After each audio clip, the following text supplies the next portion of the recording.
Patiala civil court के बाहर हल्की ठंडक थी, पर माहौल में ऐसी गर्मी फैली हुई थी कि हवा भी बेचैनी से कांप रही थी।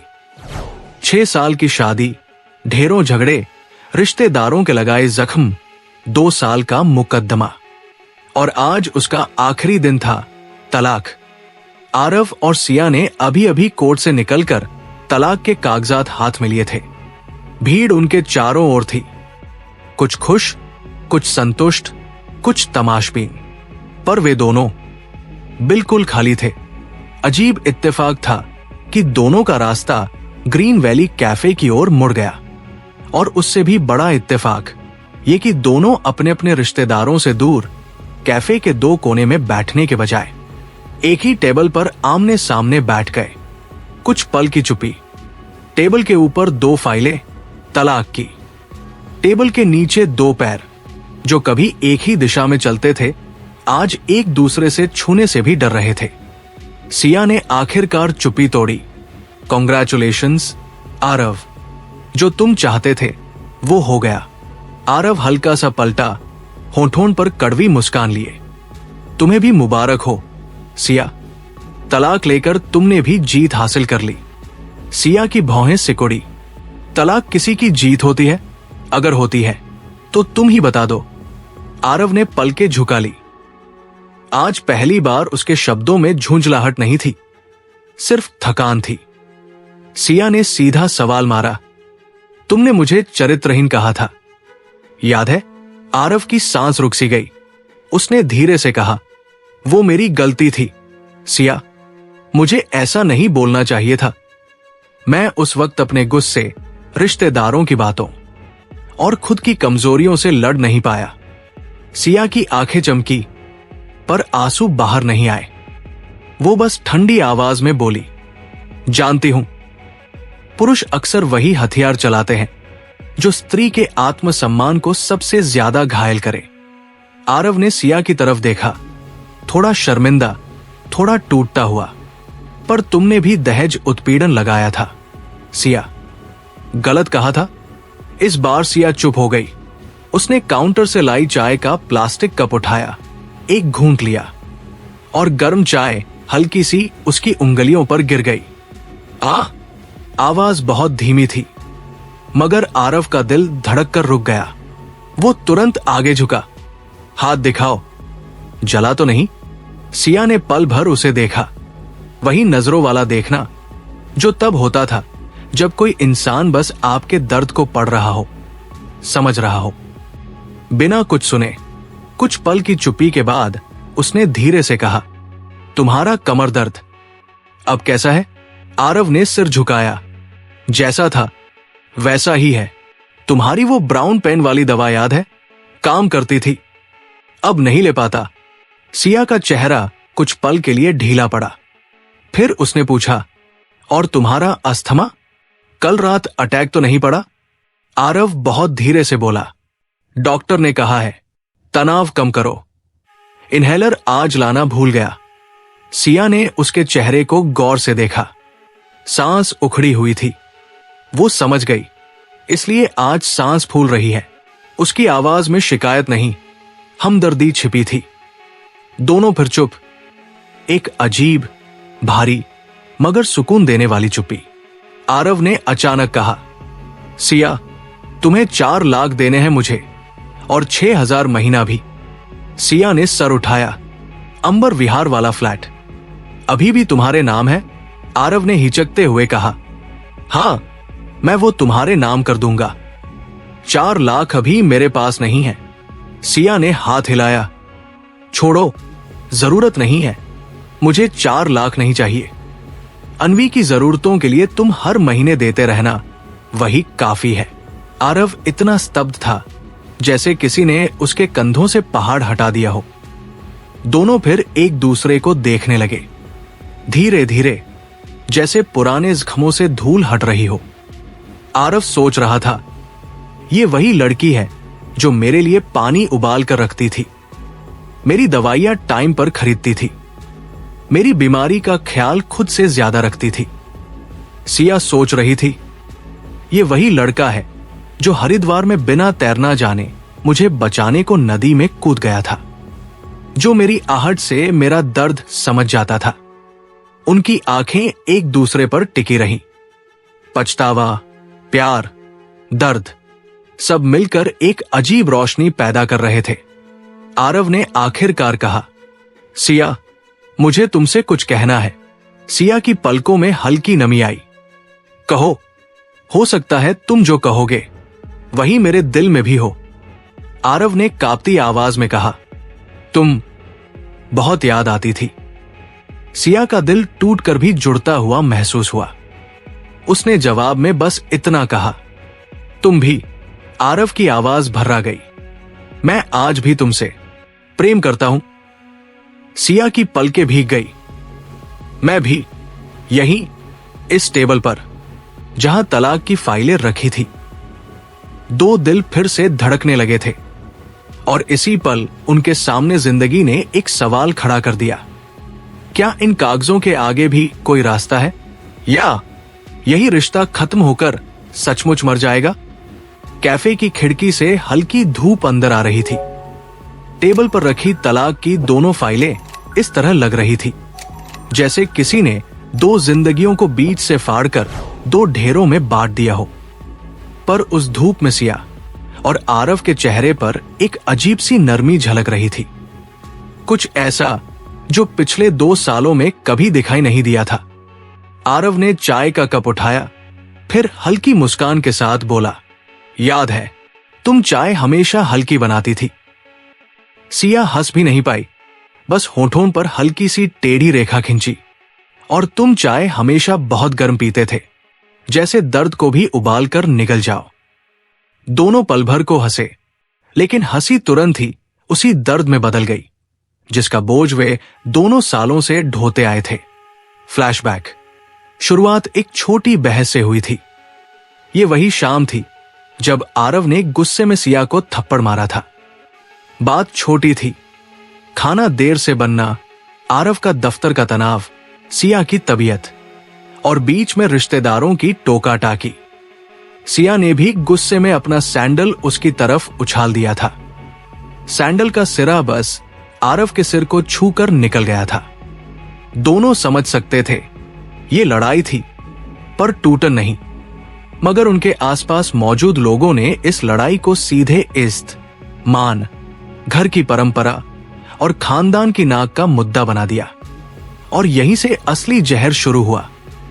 रिश्तेदारों ने आग में ही नहीं, पूरा तेल डाला। सिया के रिश्तेदार बोले, ऐसी औरतें घर बसाने लायक नहीं होती, भ्रूण में ही खत्म कर देना चाहिए ऐसी लड़कियों को। आरव के घर वालों ने कहा, सैंडल मारने वाली औरत वफादार नहीं हो सकती, ऐसी बीवी समाज में बदनामी कराती है। दोनों के दिल में जो थोड़ा बहुत दर्द था, उसी को रिश्तेदारों ने बारूद बना दिया। उधर आरव को उकसाया गया कि तू उसे चरित्रहीन कह दे, कोर्ट में जीत जाएगी।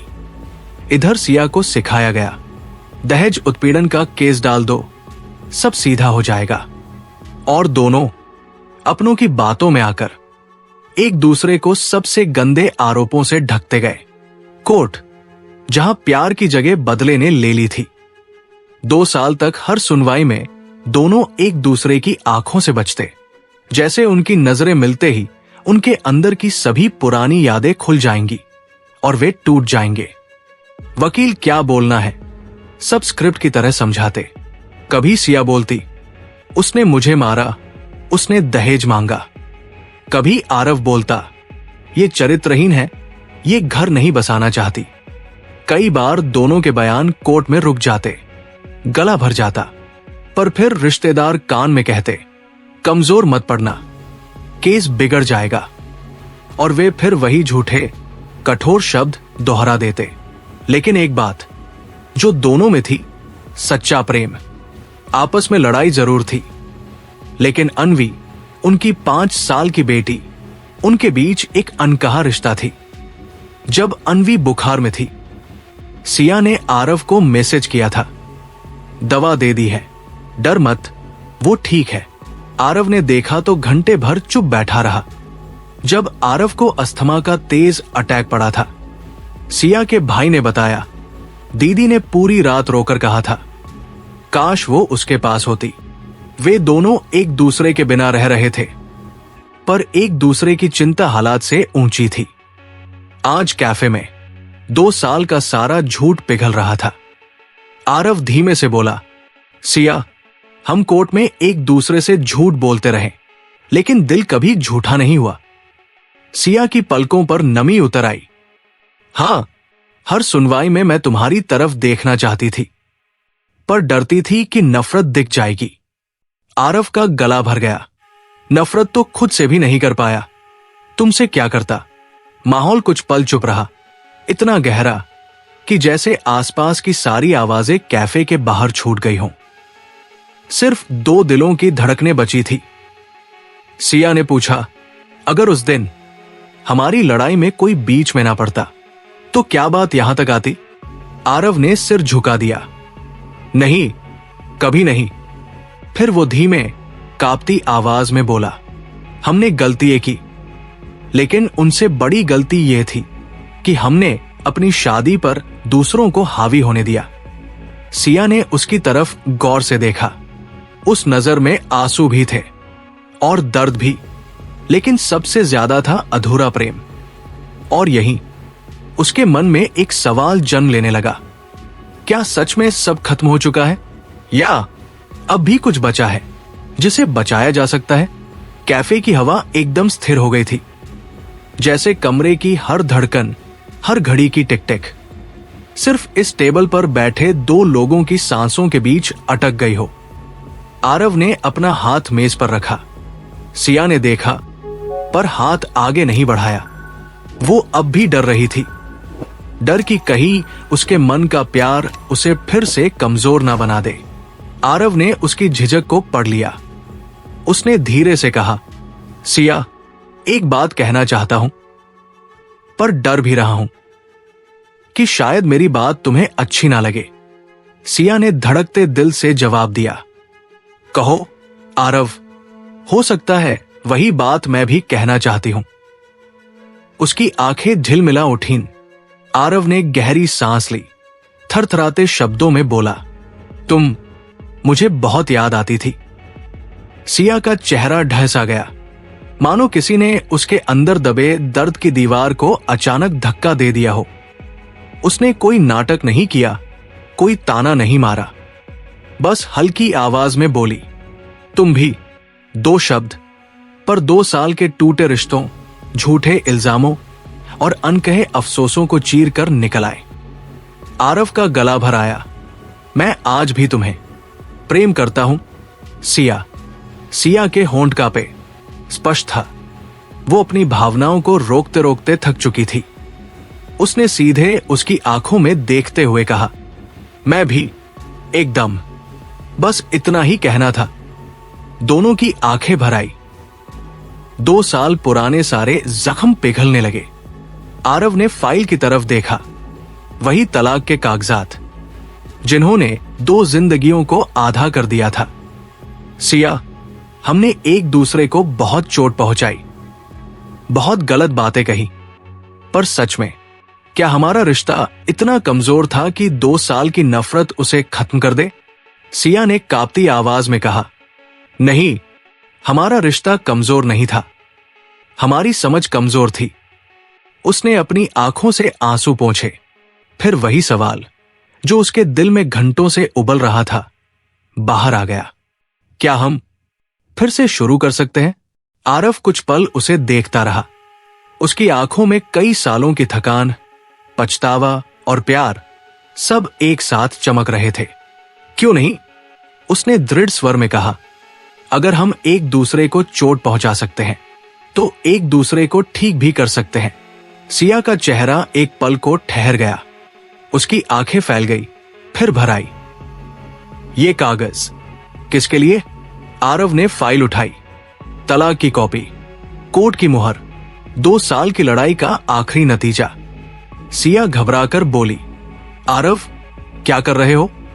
आरव ने उसके चेहरे को देखा, फिर कागज को दोनों हाथों में पकड़ा और धीरे धीरे फाड़ दिया। कागज के हर टुकड़े के गिरने की आवाज वैसी थी जैसे जंजीरें टूट रही हों। सिया की आंखों में आंसू छलक आए। कुछ क्षण बाद उसने भी अपनी फाइल उठाई और बिना कुछ कहे फाड़ दी। उस पल में दोनों के हाथ खुद ब खुद एक दूसरे की तरफ बढ़े और उंगलियां आपस में जुड़ गई।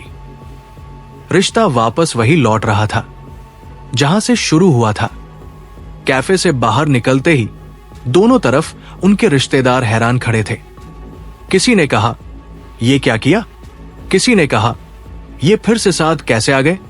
पर दोनों एक दूसरे का हाथ पकड़े मुस्कुरा रहे थे।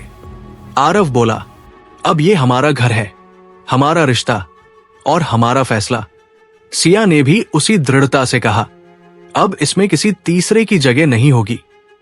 रिश्तेदार चिल्लाते रह गए, पर दोनों एक दूसरे की तरफ देखकर शांत हो गए, जैसे आखिरकार वो लड़ाई खत्म हो गई हो जिसमें वे दोनों अनचाहे कैद थे। दोनों साथ साथ चल रहे थे अंबर विहार अपार्टमेंट की तरफ। वही घर जहां कभी हंसी की गूंज थी, फिर झगड़ों का शोर हुआ और अब शायद फिर से जीवन वापस लौटने वाला था। आखिरी पंक्तियां दिल को छू लेने वाली। जब वे अपने घर के दरवाजे तक पहुंचे, सिया ने धीरे से कहा, आरव, आज ऐसा क्यों लग रहा है कि हम तलाक लेकर नहीं आए, बल्कि अपनी शादी फिर से रचाने जा रहे हैं? आरव ने मुस्कुराकर कहा, क्योंकि सच्चा प्यार ना खत्म होता है, ना कागजों में बंधता है, उसे बस एक मौका चाहिए होता है। दोनों ने दरवाजा खोला और नई शुरुआत के साथ घर में कदम रखा, जो अब सिर्फ उनका था। दोस्तों, इस कहानी के बारे में आपकी क्या राय है? क्या आपको लगता है कि रिश्तों को टूटने से पहले एक मौका जरूर देना चाहिए? नीचे कमेंट करके बताइएगा। अगर कहानी पसंद आई हो तो लाइक और शेयर जरूर करें और ऐसे ही भावनात्मक और प्रेरणादायक वीडियो के लिए हमारे चैनल स्टोरी बाय केके को सब्सक्राइब जरूर करिए। मिलते हैं अगले कहानी के साथ, तब तक जय हिंद, जय भारत।